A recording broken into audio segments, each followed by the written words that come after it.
마가복음 봅시다. 마가복음.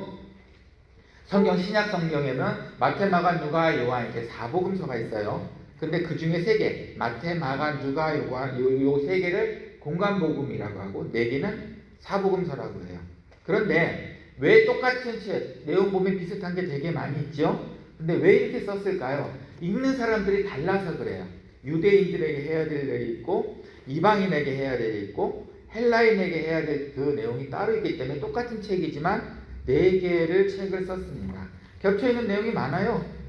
그리고 오늘의 읽은 마가복음이 그나마 4개 중에서 굿뉴스예요. 제일 짧아요. 읽기 제일 빨리 끝나요. 16장밖에 없어요. 그때 당시에 서기관이라는 사람이 있어요. 제가 늘 성경에서 서기관과 바리새인 이렇게 나쁜 쪽으로 맨날 말씀을 드렸습니다. 서기관이 뭐 하는 사람이냐면 그때 당시에 성경을 복사할 수가 없으니까 손으로 써서 옮기는 사람이었어요. 그때는 파피루스, 그 나뭇잎, 아니면은 가죽, 양가죽, 아니면은 진흙돌, 동그란 진흙돌을 동그랗게 이렇게 써가서 이렇게 그때 당시 썼었어요. 그런데 이 서기관이 그 성경을 이렇게 옮기는 역할을 했어요. 성경도 필요할 테니까. 그리고 파피루스가 또 얼마나 갈까요? 그러니까 또 자꾸 이렇게 누군가 써야 되니까 서기관이 이거를 해요. 근데 참 중요한 역할이에요. 그래서 서기관들은 총이가 여기 양쪽 끝이 있으면 그 히브리어는 오른쪽 붙었어요. 반대로 한국의 반대말로. 그래서 문장이랑 단어가 양쪽 끝에 딱 맞아야 돼요. 만약에 한 글자라도 오류가 나면 이거 다 찢어서 버려야 돼요. 하나님의 말씀이라서 절대로 함부로 할 수는 없어요.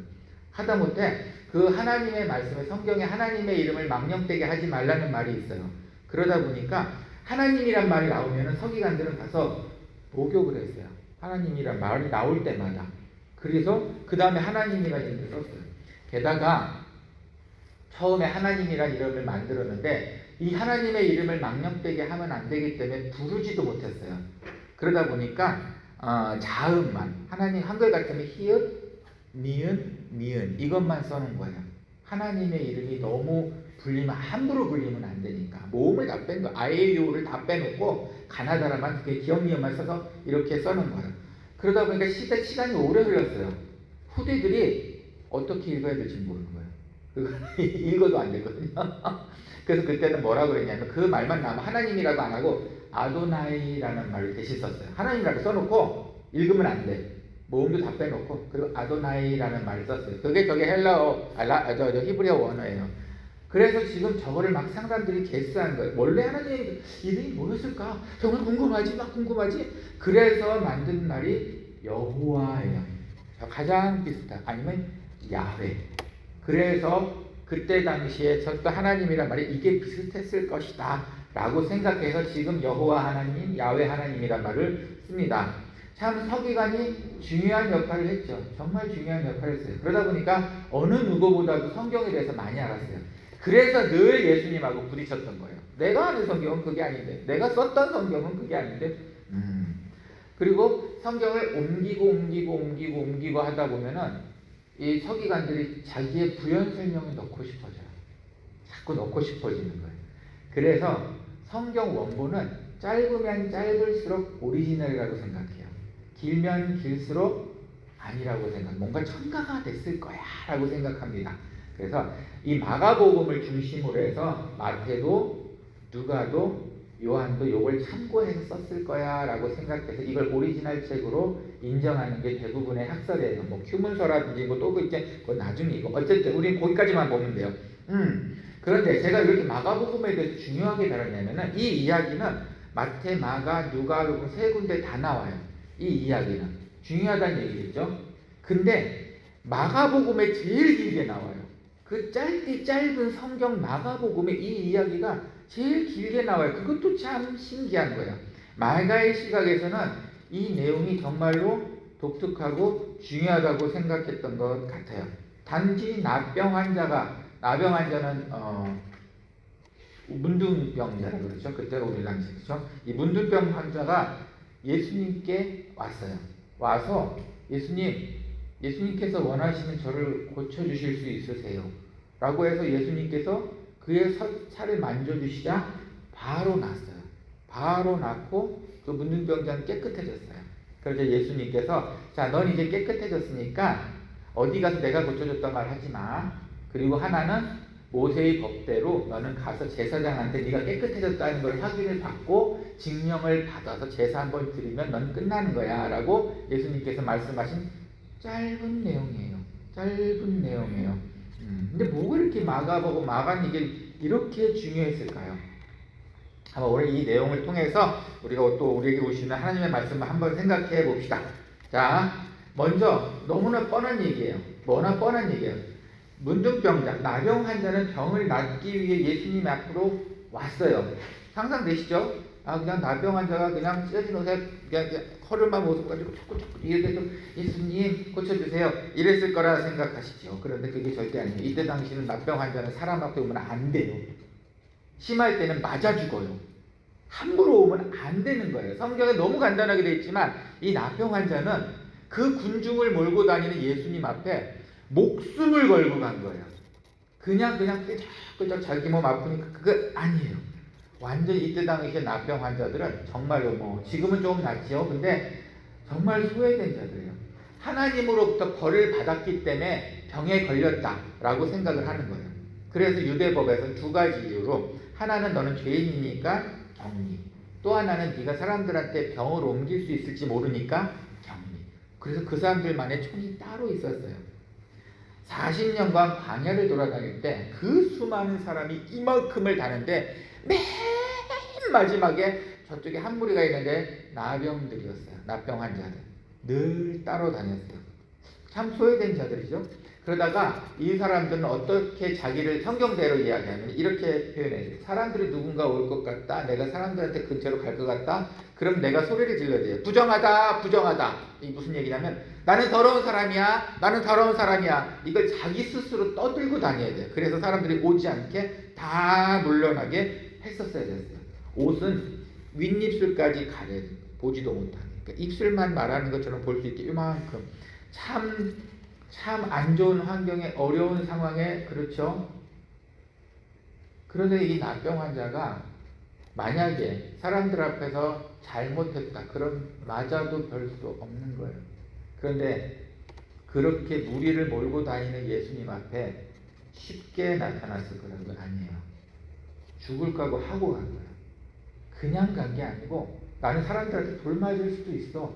이 각오로 성경이 너무 짧게 나와 있어요. 너무 짧게 나와 있어요. 사실은 사람들한테 밟히고 죽어도 할 말 없는데 갔어요. 참 대단한 뭐라고 그래야 돼요? 용기인 것 같아요. 왜 갔을까요? 두 가지가 생각났을 겁니다.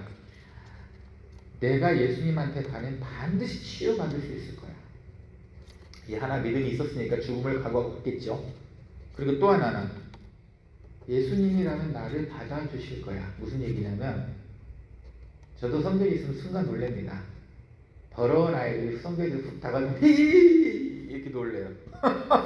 그럴 수밖에 없죠. 아마 여러분도 아마 그 돈 달라는 흑인 애들이 갑자기 여러분한테 옆에 갑자기 싸봐서 여러분을 만진다 그러면 왜 뭐야 막 이러실 거예요. 이 문둥병자가 그때는 그런 상황이었는데 예수님 앞에 갔을 때 예수님이 나를 이유라고 생각하고 도망가시면 어떻게 할까? 라는 생각도 하지 않았을까요? 참 두려웠을 겁니다. 기껏 목숨을 걸고 갔는데 이유 이렇게. 근데 이 문둥병자에 두 가지 확신이 있었어요. 예수님께서 나를 반드시 고쳐주실 거야. 그리고 두 번째, 나를 받아주실 거야. 이 각오로 죽음을 무릅쓰고 예수님을 만나러 간 겁니다. 첫 번째 교훈이에요. 우리도 예수님 만나려면 그 정도는 하셔야 합니다. 그냥 쉽게 가려고 하지 마세요. 내 인생이 꼬이고 어렵다. 어떻게 하는지 아시죠, 여러분? 그런데 왜 안 하세요? 왜 내 주위를 막고 있는 끼지를 않냐 이거예요. 싸워야 할 때가 반드시 옵니다. 제가 여기서 싸워야 할 때라고 하는 거는 반드시 주먹으로 싸운다는 게 아니고 여러분이 눈물을 머금고 결단할 때가 반드시 와요.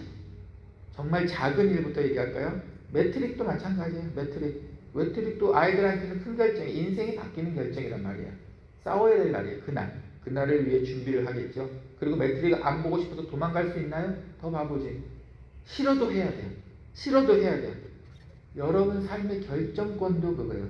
여러분은 알고 계시는데 결정을 안 하고 계시네요.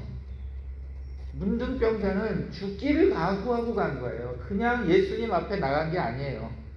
죽음을 각오하고 가야 예수님을 만납니다. 이 문둥병자처럼요.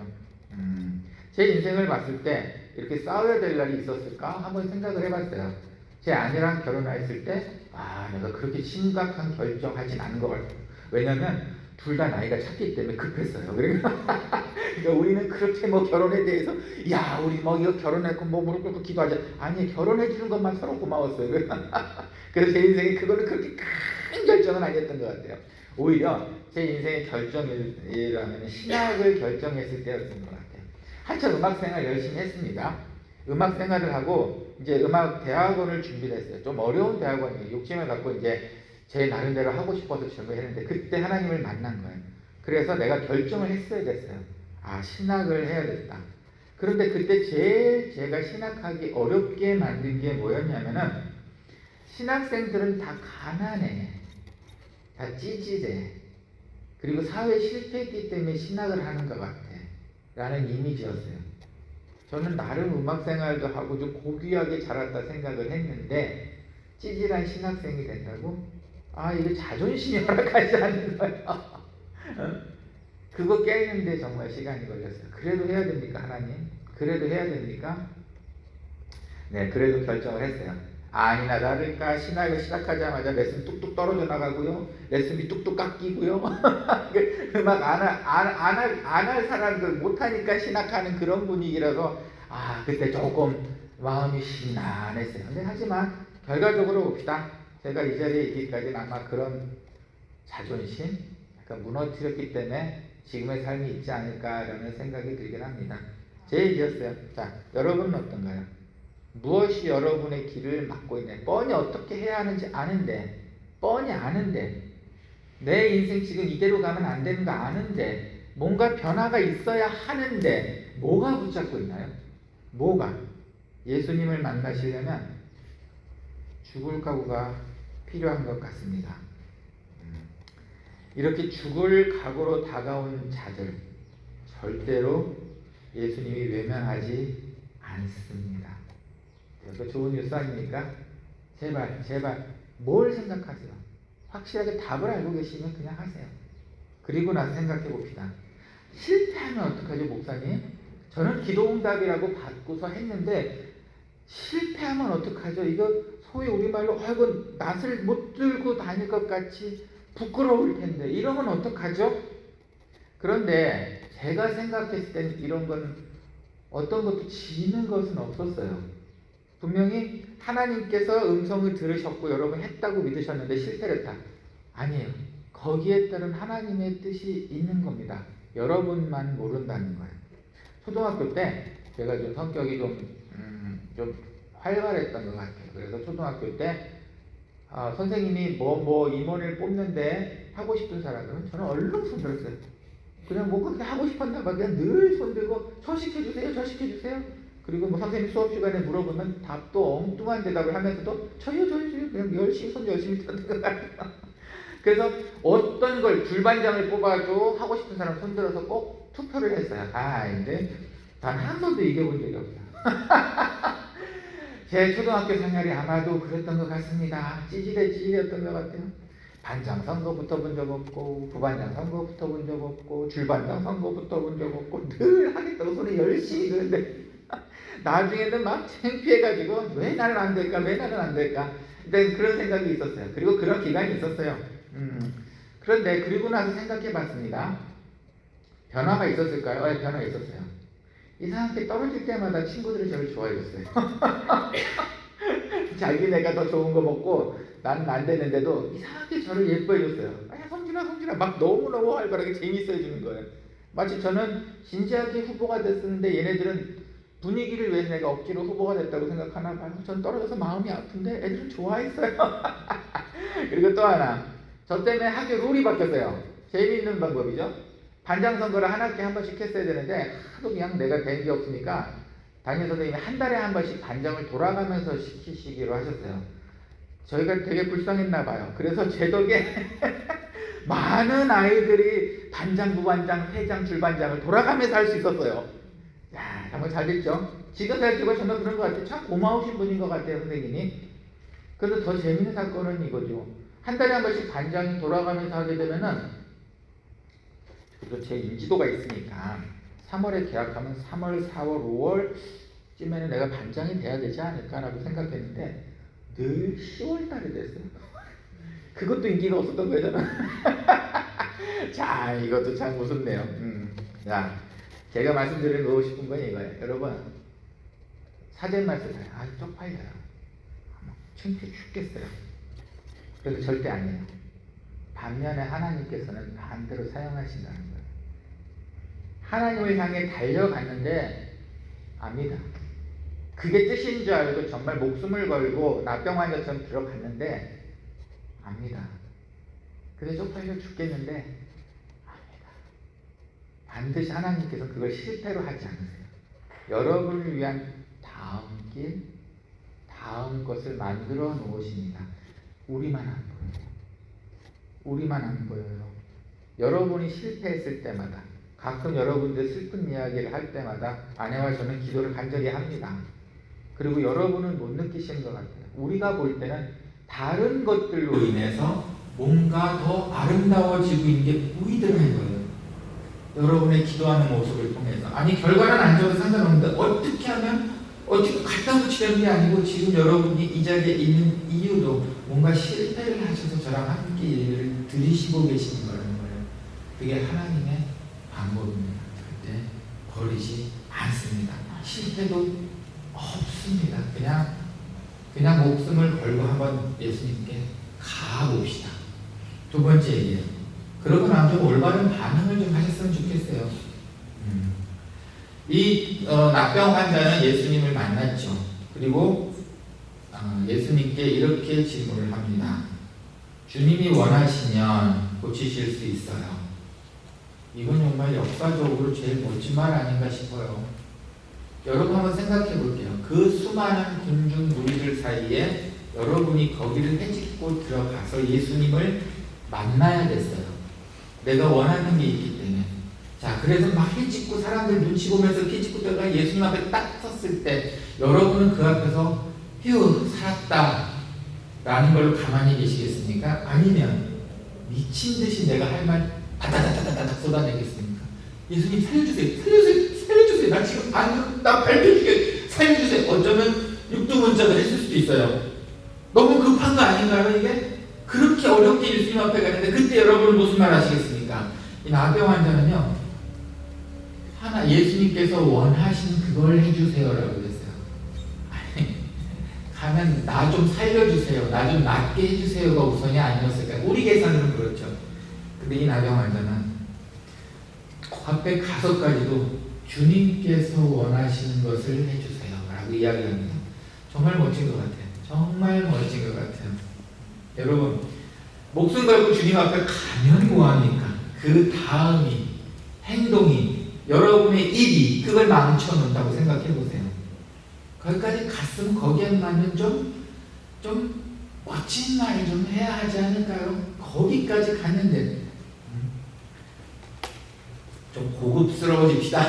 거기까지 갔으면 좀 고급스러워집시다. 너무 쌈딱처럼 달려들고 주세요 이런 것 좀 하지 말고 좀 배운 사람처럼 해봅시다.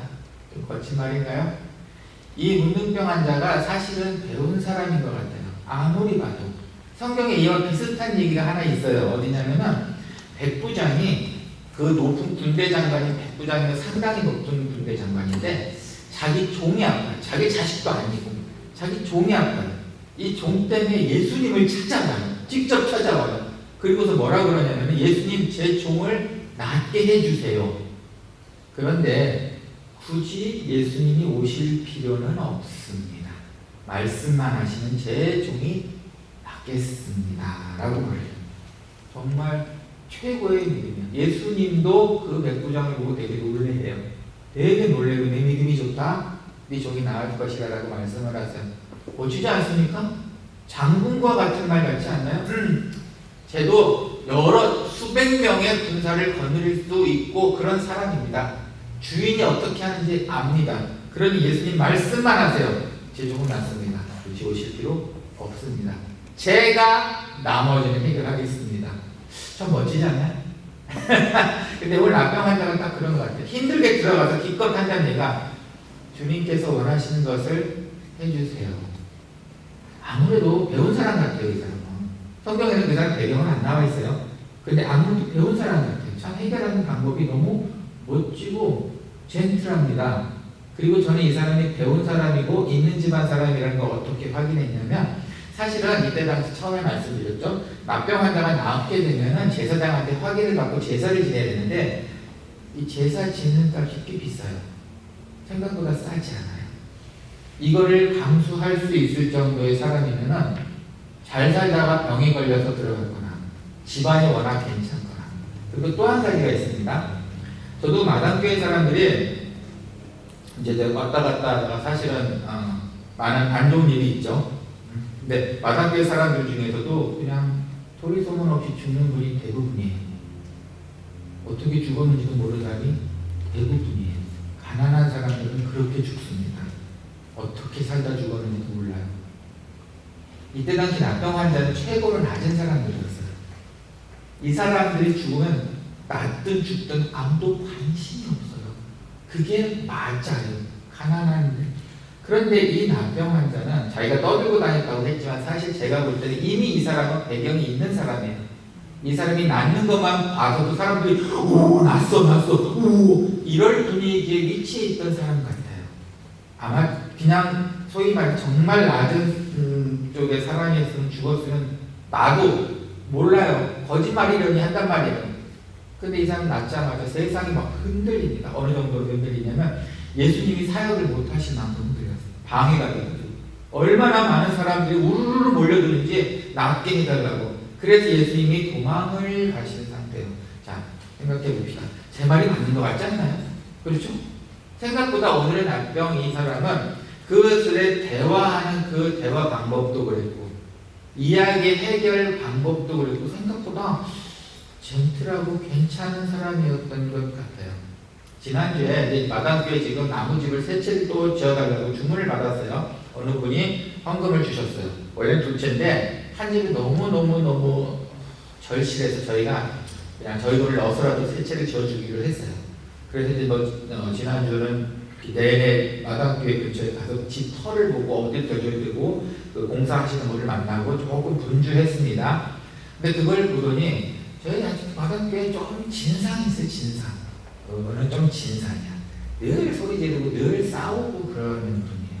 성가대하고 우리 집사님들한테만 키를 하나씩 주는데 절기마다 자기도 달라고 떼쓰시는 분이에요. 아무것도 안 하고 그냥 아주 그런 진상이 있어요.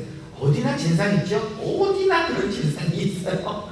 그런데 그분이 이거 지켜보고 본 거더니 그 앞에서 막 소리를 지르는 거예요. 나는 왜 안 져줘! 나는 왜 안 져줘! 아 참네. 조용히 얘기해도 되지 않나? 마당교회 가면요 재미있는 거예요. 늘 보면은 골목마다 사람들이 갑자기 운동도 모여있어요. 왜 그러냐면 싸우더라고. 그냥 싸우더라고.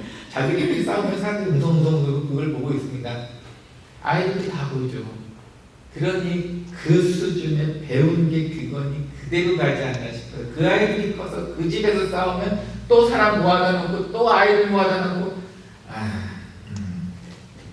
여러분 조금 보급스럽게 살아봅시다. 여러분 하나님 듣습니다.